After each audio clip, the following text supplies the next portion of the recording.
Greetings, my esteemed audience. Welcome to the greatest interview of all time. So today we are joined by Dan from Wolcensmen. The main topic at hand is the runes and Germanic paganism, or more specifically Anglo-Saxon paganism. And as was the case with my last interview, it's to satisfy my own curiosity, and we'll get into the specifics of said curiosity later on. But now I would like to invite our guest, Dan. A warm welcome to the show. Hey, Marcus. Good to be finally speaking with you. Yeah, good to talk to you too. So, for anyone who isn't aware of your work, your music, would you like to introduce yourself? Yeah, sure. Okay, so my name's Dan.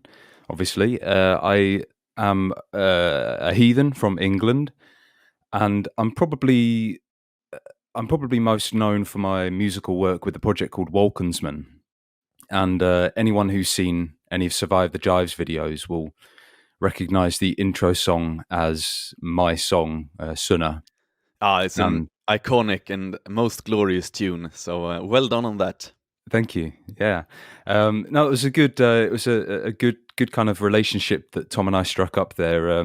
We kind of had vague understanding of one another, and he asked if he could use the song, and obviously I was happy to let him. So yeah, it's been good that, and in the last couple of years, I've also been running a Telegram and Odyssey and YouTube channel called The Fergen, which the idea behind that was to have a platform to express my more kind of socio-political as well as spiritual views to an audience that isn't my Wolcensmen fan base, because I don't believe in forcing your personal views upon people just because they're fans of your music.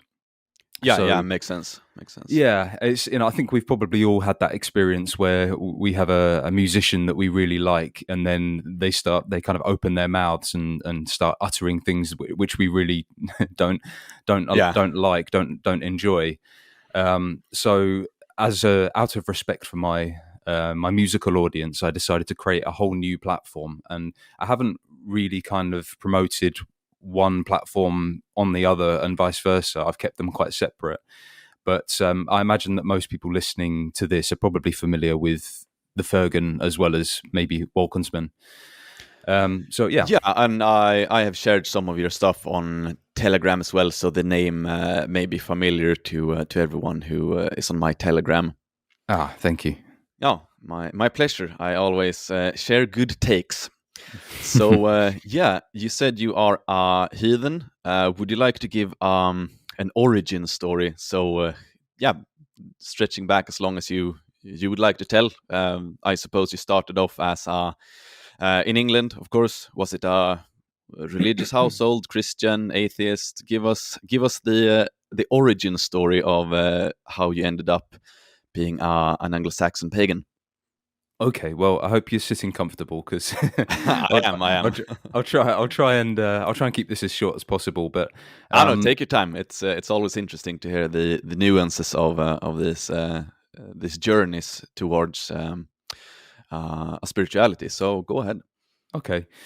Well, I was christened, but for no good reason, because my parents are both agnostic or atheist. So I grew up in a very non-religious household.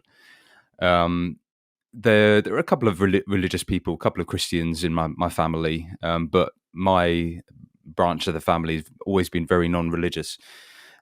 Nevertheless, I was very close with one of my cousins who was raised Christian, and the reason I was christened was because he and I were born around the same time. So my father and his father decided to do a combined christening. But so I grew up very close with him, and he was Christian. I wasn't, but I always felt that I always felt that there was more to existence than what meets the eye. I could never. Well, initially, I kind of thought myself Christian just because I'd been christened, and I was too young to realize anything else. But when I got to my teenage years, I did what pretty much everyone in the kind of millennial or Gen X or younger generation does, which is discovers kind of rebellious things like atheism and Yeah, communism and things like that. So yeah, went down a kind of wrong path there. But it was really, I suppose, when I discovered black metal, Mhm. which is a musical genre which I've had a long, passionate relationship with since I was a teenager. And through black metal, I was introduced to lots of esoteric and occult ideas, which is, I think that's one of the most important things that black metal offers. It kind of, because obviously when it first came out, whether it be with Venom and Bathory and things, or whether it be in the 90s with the Norwegian bands, it was a rejection of Christianity. So it kind of offered these other things. Obviously, Satanism was there, which is not something that I ever got into because it's not really a proper spiritual tradition, and I don't think any of those bands ever really saw it as such. Yeah. But there was one band who I was a huge fan of called Dissection, who's a fellow Swedish guys Mhm. of yours, and when the lead guy from the band he went to prison for murder. Mhm.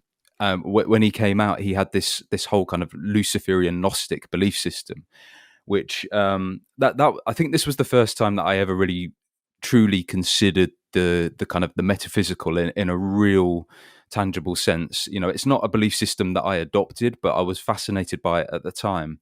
Mm. And it was basically this anti-cosmic view, this rejection of the material world, this idea Mhm. that we are divine sparks trapped in matter, and that our goal is to escape the realm of matter, the cosmos, and return to Lucifer, who Uh-huh. is the progenitor of the divine spark beyond the cosmos. So I found this a really kind of fascinating idea. It's not something, as I say, that I adopted. And it was really, I suppose, I can, and I think there'll be a few people snigger when I say this, but really, I think I can credit Varg Vikernes Mhm.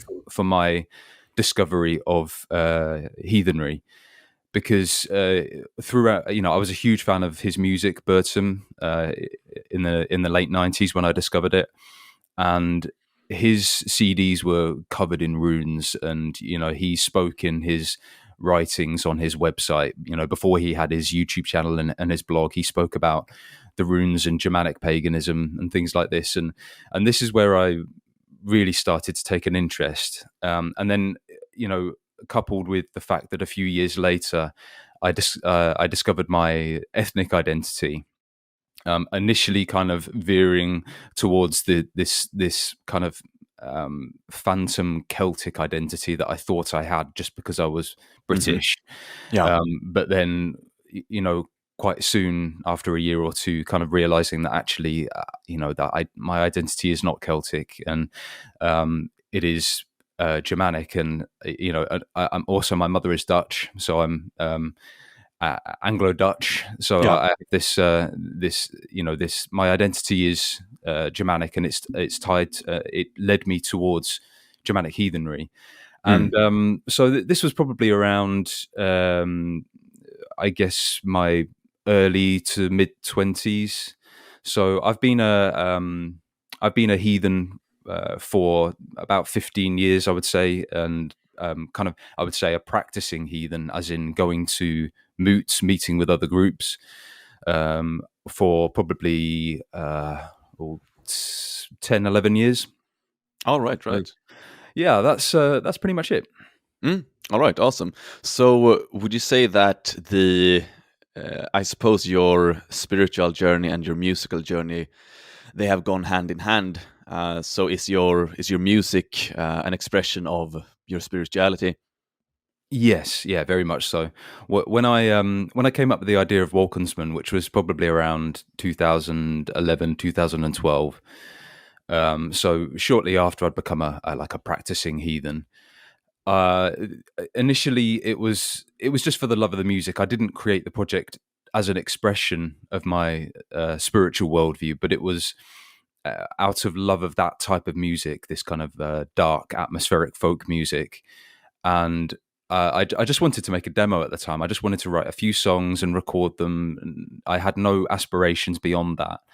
But when it came to writing the lyrics, the only thing that felt natural was writing about heathen topics and expressing heathen and runic ideas through the lyrics, because lyrics are not something that have ever come particularly easy to me.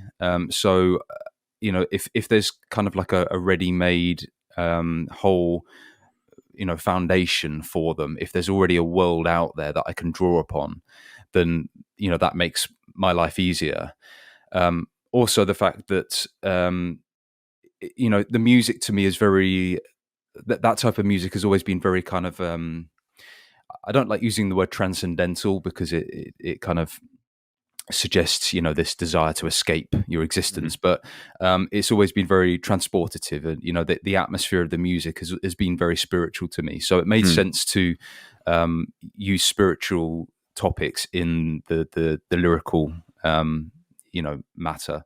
So that's really where that came from, and it just continued really, and it just became a way for me to one of the things I like to say is that I believe that creation is one of the greatest acts of worship, use the talents that you have been granted by the gods and ancestors to the greatest effect possible.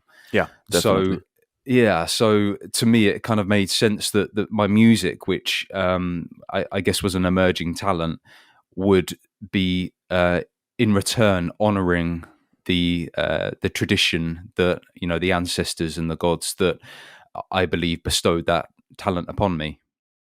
Yeah, makes perfect sense, and I completely agree. On a historical note, also the skald and the bard, they were always held up in high esteem in Germanic society. So music is great. So since we are on the topic, when you made the famous "Survive the Jive" intro, can you give us the backstory of that particular tune? Yeah, sure. Yeah, I was. I think I wrote that song when my first daughter. I have 3 daughters, and my eldest is 9. When she was, I think she was just 1, or maybe not even 1 yet. And we were living in the south of England, and on Saturdays my wife would work like a part-time job in a tattoo studio, and I would stay at home looking after my daughter. And we also had 2 big dogs at the time, so my task on that day was that I had to walk our dogs as well as take my daughter with us. So I put her in the back carrier, and I'd take the dogs out, and we'd go on some nice long walks, in a couple of hours. And near to the house we were living at the time, there were some hills. We used to walk up the hills and walk along the ridge of the hill. And one time we were walking just as the sun was setting, and I stopped and I said to my daughter, because I was very keen from an early age to kind of instill in her the reverence of the sun and the moon and nature in general. So I said to her, look, the sun's setting, like, good night, sun. And she repeated after me. She said, "Good night, son." She actually started to become very emotional. She started crying because she didn't want the son to go to bed. And this is when I kind of thought, this is when it kind of hit me, the embodiment of the sun, of Suna, as this conscious deity, and the idea for the lyrics of hailing Suna, and it's basically a hymn to the sun, and it was inspired by the kind of emotional response that my daughter had to the setting sun, and that's why it's kind of, I mean, I don't know how people listening to it feel about the lyrics to that song, but it's quite childlike. Like the lyrics are it's almost like a nursery rhyme, and I was actually very, very reluctant to put that on the first Wolcensmen album because, really? really reluctant, because I felt that it wasn't sophisticated enough, like lyrically. Right. And musically, to be honest, it's a very, very simple song musically and lyrically, and I felt like it was kind of too childlike in comparison to the rest of the songs on that album, and I just kind of went with it, and it did end up on the album, and I'm obviously very glad that it did. And Yeah. no one has ever come to me and said, "Oh yeah, that song? That's kind of incongruous. It's quite childlike compared to the rest of them." No one's ever said that, so I think it's just me who feels that way. But Yeah, probably. And I mean, for me personally, it's a very beautiful story, very beautiful backstory to the song. thank you. So it's nice. I suppose most of our listeners now are also fans of Survive the Jive. I am, of course, I'm a good friend of his and also a great fan of his videos. So Yeah, yeah, of course. I have good associations with the song as well. That when it comes on, it's time for some good enlightenment. So yeah, good song on all accounts. Thank you. Yeah. So you mentioned, just as a short side note here, you mentioned Lucifer. Have you read Otto Rahn's books, Crusade Against the Grail and Lucifer's Court? I have not. No. Okay, no. So basically, his theory is that Lucifer was connected to an ancient Indo-European sun god that was later vilified by Christianity. Now, speaking of Tom Survive the Jive, I did actually ask him about it, and he said that there weren't um, any historical evidence to back it up. But I thought to mention it at least because the Lucifer's Court was one of the first books I reviewed when I started reviewing books. So for everyone who has read all of those, it might be familiar at least. So it's always interesting when Lucifer comes up in discussions. But I Well, suppose when you encountered him, that was more of a as in a satanic sense, right? yeah, initially, those kind of, the bands that I had become, infatuated with musically, or as far as they were concerned, Satan was Lucifer, Lucifer was Satan. Ah, right, There was a right. very, very surface level understanding. Yeah. I do, I'm not well versed on the subject, but I do personally separate the two entities, Yeah, same, Satan and same. Lucifer, Yeah. very much so. And I actually do equate Lucifer with possibly even with our god Woden. If we're Hmm. to talk in these kind of in terms of comparative mythology and syncretism, Yeah. I do equate the two, because I mean, just in the name, Lucifer being the light bringer, I Mm. don't see how that can be negative. So I certainly would like to read those books that you mentioned, and I would instinctively agree with the premise that Lucifer has been corrupted by Christian sources. Yeah, definitely. My heart tells me the same. Again, I am no scholar on the matter, so I won't say anything more about it. Those who are interested, yeah, the Otto Rahn's book, quite interesting. Now, of course, he speculates quite a bit as well. So, but as I posted yesterday on Telegram about the English, actually, fittingly enough, since we're talking about the English now. So basically, sometimes I distinguish between more esoteric and spiritual matters and purely historical matters. So it's good, and I know that Stephen E. Flowers, speaking of my book reviews again, I have read quite a few of his books. Now he goes under two names, so his real name, Stephen E. Flowers, PhD, and Edred Thorson, and he does this so he can separate his more scholarly work. So he signs those books as Stephen E. Flowers, and then his more magical works where he has a bit more license to go outside of the scholarly, purely academic. Those he signed with. He signs as Edred Thorson. So I also believe that there is a value to not being to not stare all too blindly at the purely scholarly, especially if we're talking about matters of metaphysics. I mean, we need to sort of explore and experiment a bit, and follow the heart. What does our hearts tell us about these metaphysical entities? So interesting stuff for sure. So I thought to get into the main question at hand.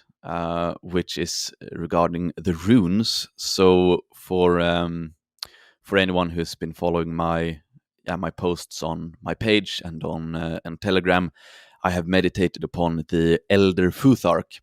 So that is it's not an alphabet, because the runes, they are much more than just letters. Each contains a mystery, teaching, and can be used in many different ways. So if we're saying that a rune such as Fehu, so that's the first rune, that's why also it's called the Futhark, because it's the first letters of the first runes of the runic alphabet. So it contains a teaching, a mystery, and you can use them in many different ways. So I am familiar with the Elder Futhark, and there's also the Anglo-Saxon Futhark, and I'm not familiar with that at all. So I thought that you could elaborate a bit on some of the runes that do appear in the Anglo-Saxon version, but they do not appear in the Elder Futhark. So I will just let you talk as much as you wish about these additional runes. Okay.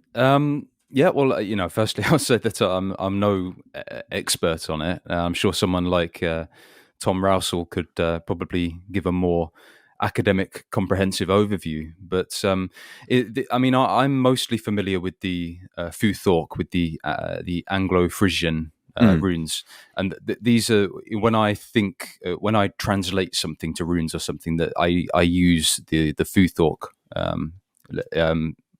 Figures.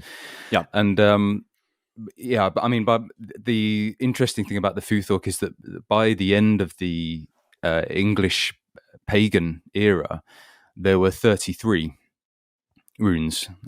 So it's and partly this is because of the Latin, because England was one of the first Germanic lands to be Christianized. So because of the Latin influence and having Latin characters, sounds that weren't naturally within the Old English language were entering the language through the manuscripts and things like this. So, the common academic view is that runes were created to account for those sounds. Mm-hmm. We have like a algis or elksej, as it's called in English, which is for the X sound, Mm-hmm. and there is no X in the Germanic language originally. So we have things like that, but the thing that's always, there are some other kind of changes as well, which I can't necessarily explain. Whereas in the Elder Futhark, sorry, you had Othala to represent the O sound, whereas in the Anglo runes, the O sound became represented by the Os rune, which is like the kind of to describe for the listeners, it's like the rune that looks like an F, but instead of having two straight diagonal lines, they're kind of bent, both of them. Yeah. So yeah, there are just some differences like this. So, for example, when someone who's more familiar with the Elder Futhark would transcribe O using the Othala rune, whereas I would do it using the Os rune. But the thing that's always fascinated me most about the English runes, the 33 runes, is the addition of some perhaps mystical runes which don't exist in any of the other runic alphabets. And in the English runes, we have the Hallows, or as some suggest, possibly the Grail runes. So we actually have runes at the end of the row which represent objects from the Grail mythos. And we have sorry to interject, I just have to voice my enthusiasm, as I told you before, and as probably most of my listeners know, I am a great enthusiast of the Grail legend. So when I found out that there were runes connected to it, I got suitably excited. So do continue. I just wanted to interject with that. Yeah, no, of course. And actually, to tie into what you were just talking about, Edred Thorson, if you pick up his book Alu, there's the final appendix in that book. At the very, very end of the book, he writes a short chapter on this very subject, which is really one of my first introductions to this idea of the Grail runes. So if anyone's interested in kind of learning more, I definitely recommend having a look at that. But in essence, we have Quaoth, which is supposedly means fire twirl. This is the kind of commonly accepted view of that. It's kind of the rune that's tied to cremation or destructive fire. A fire that destroys something, but also transformation. But interestingly, and this is one of the kind of more speculative aspects of this. But the heathen thinker and writer Wolf Ingersonu has suggested that Quaoth may actually be a writing of Swaoth, meaning sword. So it may actually be a rune that represents the sword. And that's kind of interesting in the context of, obviously, of the Grail mythos. But more attested, we have the runes Kalk, which is chalice. And we have Gar, which is spear.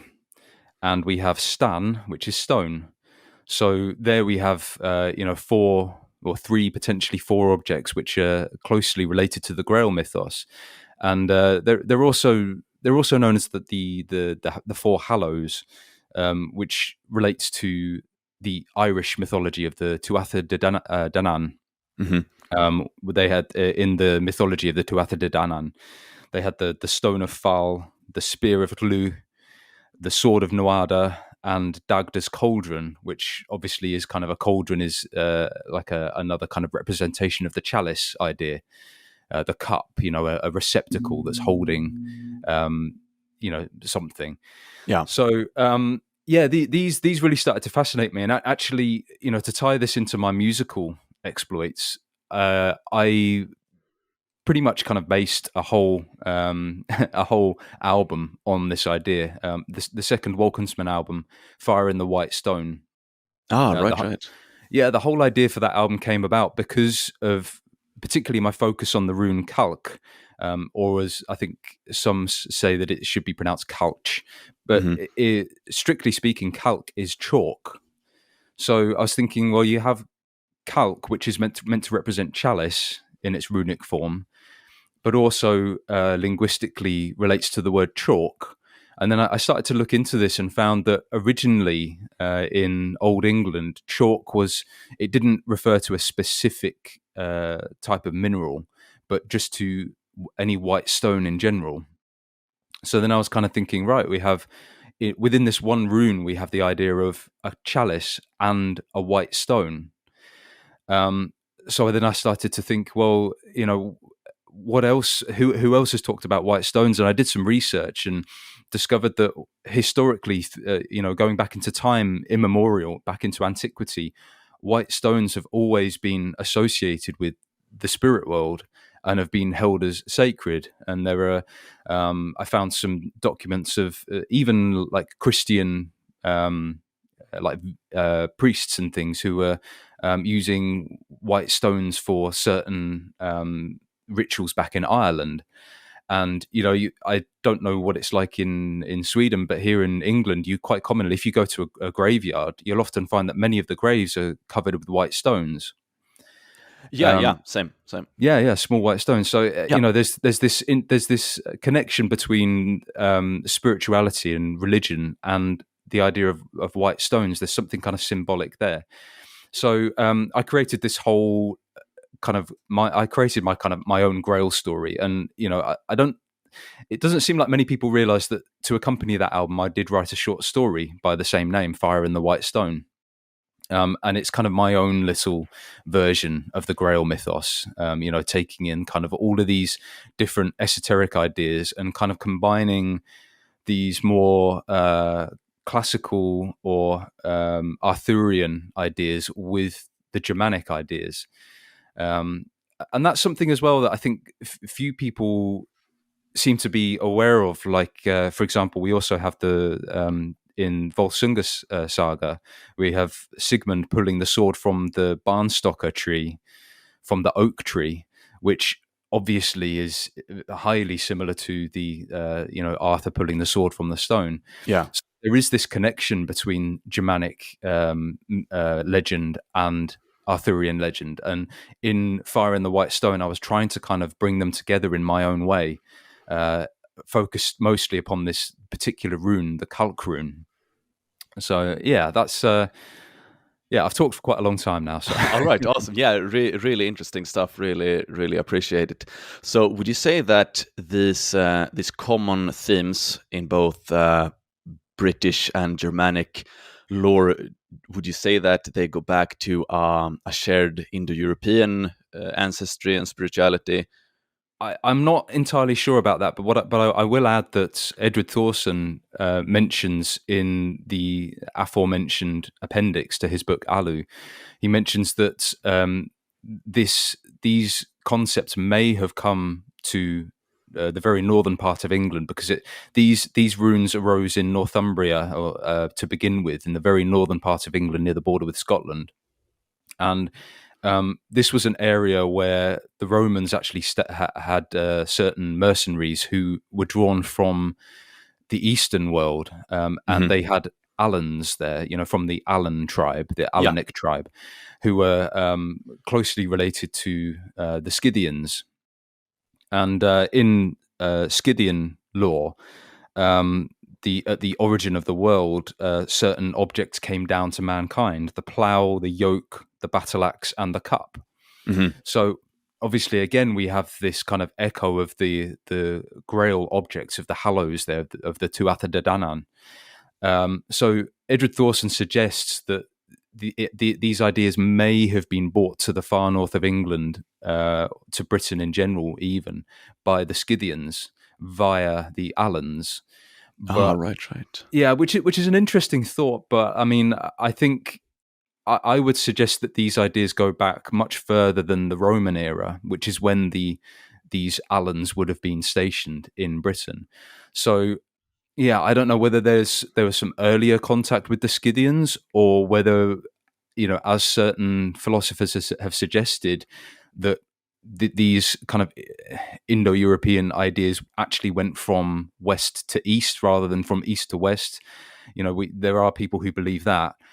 So I can only speculate on where the origin is, but there does seem to be this commonality between the ancient beliefs of the Scythians with the ancient beliefs of the Irish, as well as the obviously the Norse sagas with Volsunga's saga and the Barnstoker tree and Sigmund. These Arthurian ideas seem to crop up in various places across Europe. And I'm actually currently reading a book called Tales of the Narts, which is a collection of stories of the ancient Ossetians, who are the people who inhabited the land, I guess, east of Crimea, kind of where the modern day Georgians are. Yeah. And I'm not far into the book, but in the introduction to the book, the translator suggests that actually many of the ideas of Celtic Britain originally came from Ossetia. So I'm kind of very curious to see, as I go on further with the book, to see which similarities crop up. Maybe whether any of these Grail ideas crop up in this book, The Tale of the Narts, as well. So I've always been very interested in comparative mythology. The work of Joseph Campbell and things like that. Yeah. To me, I've always felt that when you have the same ideas being affirmed by seemingly unrelated cultures, then there you can find the truth, because there's no such thing as coincidence when it comes to things like that. If these important spiritual ideas are arising in various places at the same time, then I think you're getting close to the truth. Yeah, definitely. Completely agree.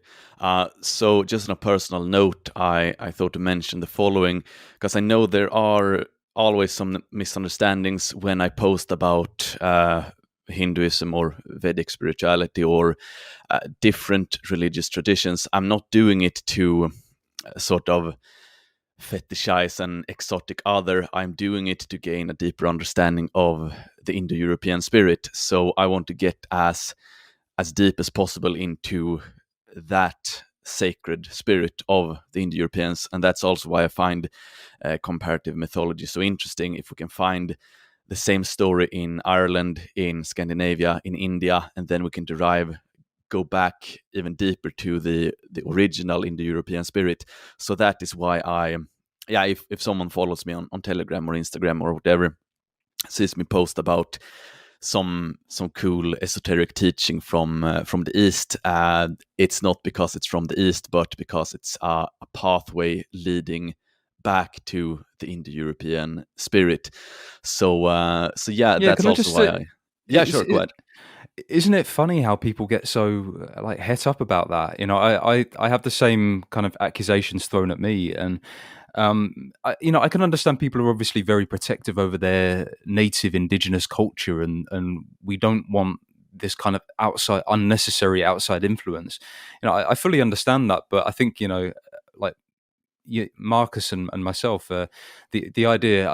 I can't speak for you, but as far as I'm concerned, if something is if a concept from the East is incompatible with our native northwestern European tradition, then it gets rejected. Yeah. Absolutely, we're not trying to shoehorn these alien concepts into our tradition. It's just that if we can find something that reaffirms or backs up, or maybe sheds new light on something that already exists within our tradition, then that gives it a richness, I would say. And to me, it's about being able to put your cultural veneer on top of on top of timeless concepts. It's the cultural veneer which makes the difference. You know, there are certain fundamental truths to existence, but each ethnicity sees those truths through a different lens. And to me, that's the important thing. You know, it's not like we're going to start, referring to Shiva and Shakti and things like that. It's that we can look at the mythology of the Vedic tradition or the Ossetian tradition, or in my case, the Gnostic tradition or whatever, and we can say, okay, well, that aligns quite closely with what already exists in our tradition, and that can kind of give us a sort of confidence in what our tradition is presenting to us. Yeah, definitely, beautifully stated. Now, I read Julius Evola's The Doctrine of Awakening, and he makes the case in the entire book that Buddhism is basically an Indo-European spirituality that later on has been, of course, altered by contact with non-Indo-European influences, but originally, just as originally the Vedic tradition, it was a product of Indo-European spirituality. So, of course, we can say that sort of similar to Christianity, how Christianity, it was originally a non-European spirituality, but then it was so infused, especially during the Middle Ages in Europe, in the Germanic lands, it was very altered. So we can say that it's something different now, just as Hinduism is different now than it was when the Indo-Europeans first conquered India, but that doesn't mean that the origins of it is foreign to us. So for me, I view it as a spirituality that can be traced back to the Indo-European conquests, and that is of particular importance or interest to me, at least. So when I look at these ancient traditions, I'm not saying that how Hinduism looks today in India, that's not necessarily what I'm looking at. I'm looking at the deeper path of it.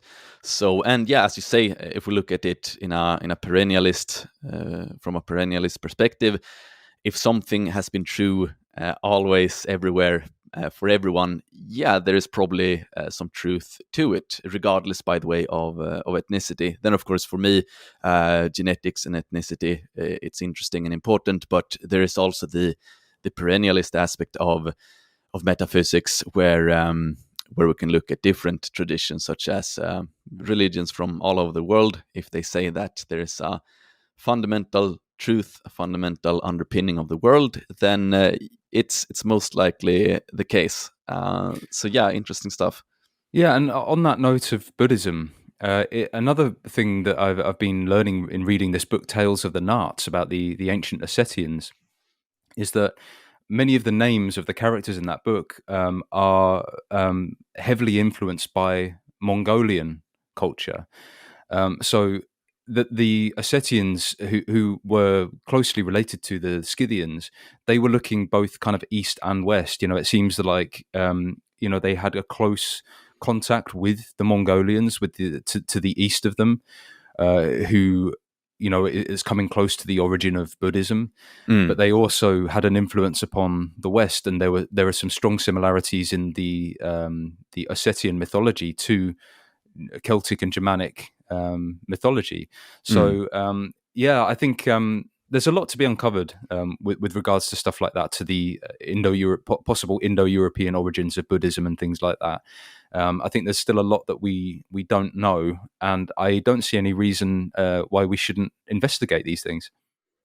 Yeah, definitely. So tracing back to the initial question of the Anglo-Saxon runes, so you have a good few additional runes in the Anglo-Saxon Futhorc. Would you say that those additional runes have developed specifically as a result of the Saxon relationship with Britain and the Britons, or do you have any specific take on the relationship between the spiritual relationship between the Britons and the Anglo-Saxons? That's an interesting topic, and it's one that I dwell on quite a lot, seeing as how about a month and a half ago I actually relocated to Wales. Oh, right, So right. I actually live in the Brythonic lands now, Hmm. and so it is of interest me to it is of interest to me to uncover any perhaps similarities, some commonalities. But I would have to say that from what I am aware of, I don't think that there was any Brythonic or Celtic as such influence upon the Anglo-Saxon runes. I think that the additional runes in of the English rune row of the Futhorc, I think that comes more from the influence of Latin manuscripts into England at quite an early point. As I said, there are sounds and letters in Latin which didn't exist in Old English. So I think that I guess to speculate, and someone who's more knowledgeable might be able to verify this. But I guess in the early days of the translation of the Latin manuscripts, they were probably first written in runes, or certainly partly in runes. And I know that there are examples of codexes which are written in the Latin alphabet but have runes interspersed in the language. So I think that the extra runes comes from this early relationship between the Latin world and Germanic England, and the need to account for certain sounds and letters which didn't exist in the Germanic language. As I said, Algiz is an example, and it became X, which is not a letter that was found in English to begin with. And other sounds like to separate the ah sound from ah. We have the arc rune and the ask rune, oak and dash, and different, just to account for these nuances. So I think that the additional runes come from two areas. I think it's partly the Latin influence, and I think it's partly possibly this Grail, these hallows, which, as I say, may have come from being influenced by Irish mythology or British mythology. May he even have come via from the Scythians via the Alans. But yeah, I don't think there's. I mean, it's even though a lot of people consider England, a partly kind of Celtic country, and genetically we are roughly half and half Celto-Germanic, but linguistically and culturally, we are almost entirely Germanic. I mean, Yeah. if you look through if you take the English vocabulary and you take out all of the French and Latin words which came in via the Normans, there are hardly any Celtic words in the English language.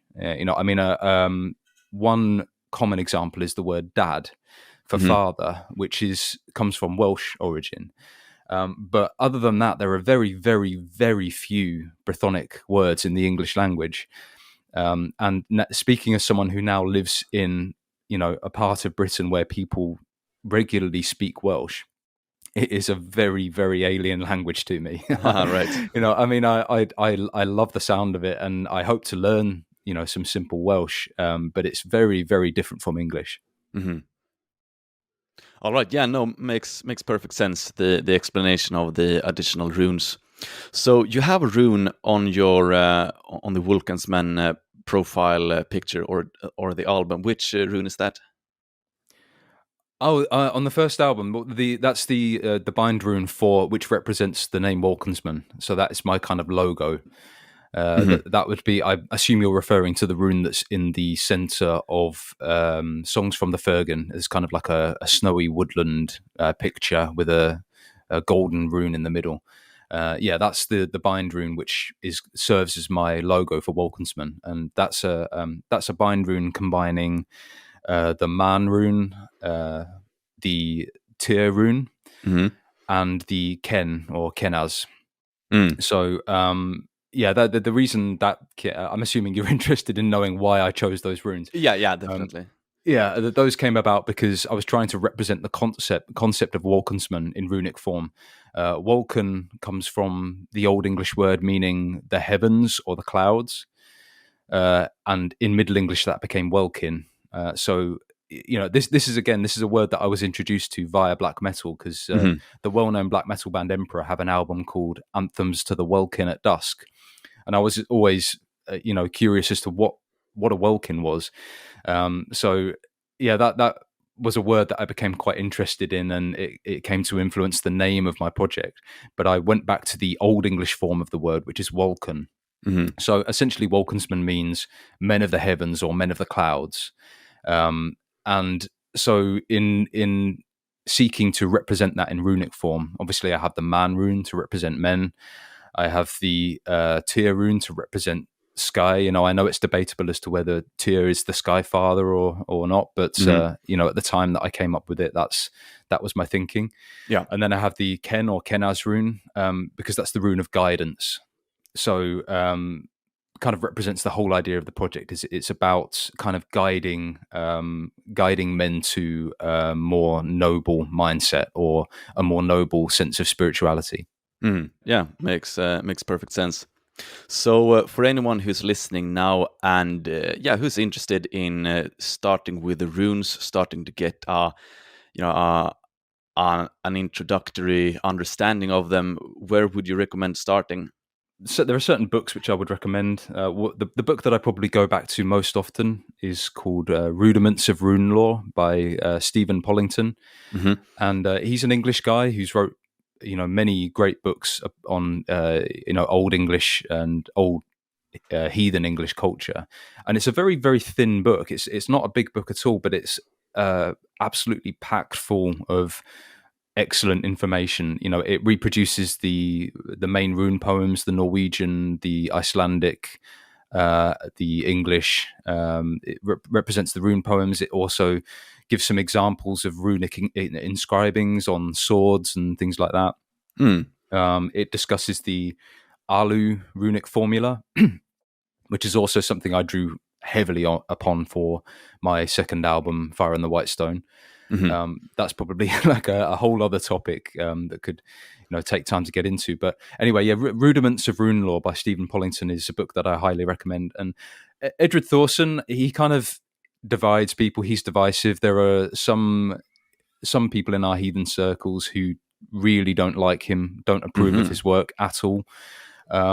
Personally, I think that his books Futhark and Alu, if you just take them in isolation and separate them from him, I think that most of the information, most of the knowledge in those books is highly valuable. I think you can get a very, very good understanding of the runes, and particularly the esoteric side of the runes from those books, whereas Stephen Pollington's book, Rudiments of Rune Law, is a bit more academic. It's a bit more kind of on the nose. It doesn't veer into esoteric or speculative territory too much.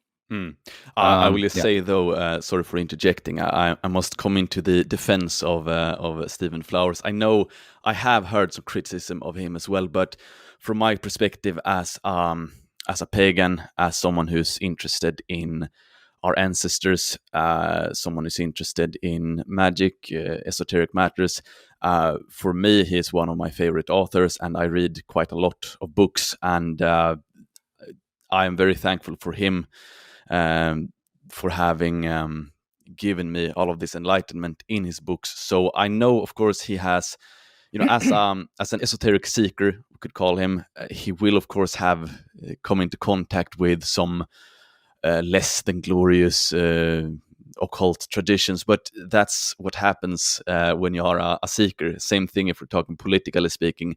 For someone who's a political commentator, it's inevitable that they will eventually talk to someone with political views that are quite different. So for me, Stephen Flowers, he's a seeker, and as such, he was always bound to come into contact with stuff that perhaps is outside of the interest of a practitioner of paganism. So for me, I'm a fan of Stephen Flowers. I don't know him personally, so I can't vouch for everything he has said and done, but just looking at his books, so the books signed as Stephen Flowers and Edred Thorson, I think they're great, and I can recommend most of them. I haven't read all, of course, but the ones I have read are great. Sorry, continue. That's really well put, Marcus. Actually, I mean, I think that's an important distinction to make.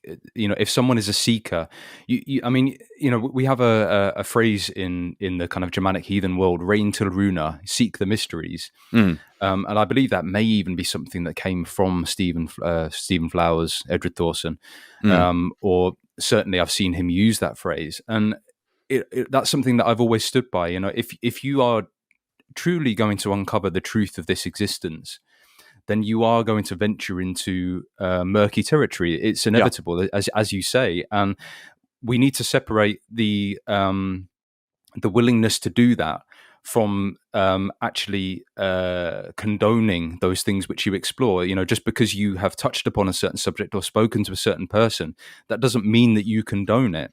And I think people in our circles are often too quick to accuse someone of guilt by association. Definitely. Whereas I don't see anything wrong with speaking to someone who you may even fundamentally disagree with on certain things, but you can find those commonalities. So I agree. I think Edred Thorson's work is pretty valuable.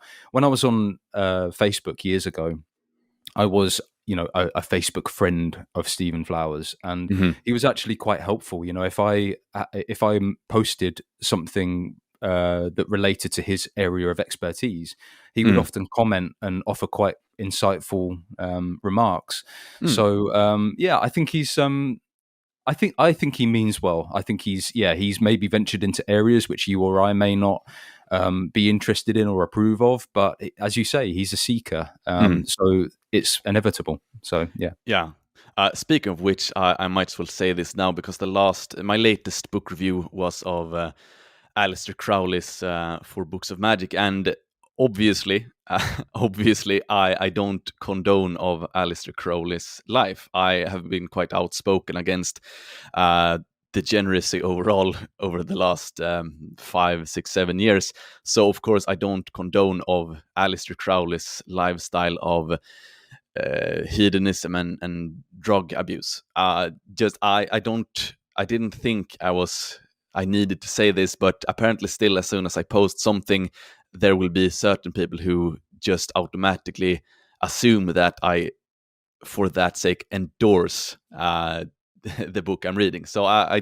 don't endorse Aleister Crowley. I read his book because I was interested in hearing his take on on magic and metaphysics. So that's the reason. Yeah, it's a shame that you have to even declare that, but Yeah, I mean, for most people I don't, but I always get the comment, and yeah. So, but anyway, we are coming to a close of this great interview. It's been really nice talking to you. Really nice getting some deeper insights into the Anglo-Saxon runes as well. As I said, I mainly focused on the Elder Futhark, but I'm definitely interested in meditating upon the Anglo-Saxon ones as well. So, for anyone who's interested in your work, where can they find you? Well, yeah. Firstly, real pleasure to finally speak with you, Marcus. I've followed your work for years, and I've always admired what you do and the messages that you convey and things like that. So, it's been an honor speaking with you. Oh, thank you. Oh, you're welcome. And I mean, for those interested in my music, Wolcensmen.com. That's WOLCENSMEN.com. That's got links to everything relevant. My Bandcamp page where you can hear and if you feel like it, buy any of my music. There's also a Wolcensmen channel. I've got videos on there such as the live performances from Pagan Futures earlier this year. Those who are more interested in my heathen or philosophical or socio-political musings might be interested to follow The Fergen on Telegram or on Odyssey or YouTube. I don't really post too much to Odyssey or YouTube anymore. My main focus has been on the Fergen podcast, which I've been doing now for several months, and I'm on episode 18 of that. The whole idea of that was to give, because I've been quite aware of the fact for a long time that those who are interested in heathenry or paganism, it can seem very daunting. You don't know where to begin. You don't know if you're doing things wrong. You're worried about doing things wrong. So I tried to kind of create, particularly with the first 2 episodes of the podcast, I tried to create a kind of beginner's introduction to paganism as I see it, just my kind of own view on it and how I came to this onto this path. And the feedback has been very positive. People have, I've heard from lots of people that they found the episodes very useful. And then there are some episodes where I speak more about kind of the current thing, so to speak. So yeah, those are where people can find me. And thank you very much for inviting me on, Marcus. All right, awesome. And I will put all the links in the description box below, so you can follow Wolcensmen and listen to those interesting sounding episodes. So yeah, thanks again. And thank you everyone who has been listening. XOXO, boom.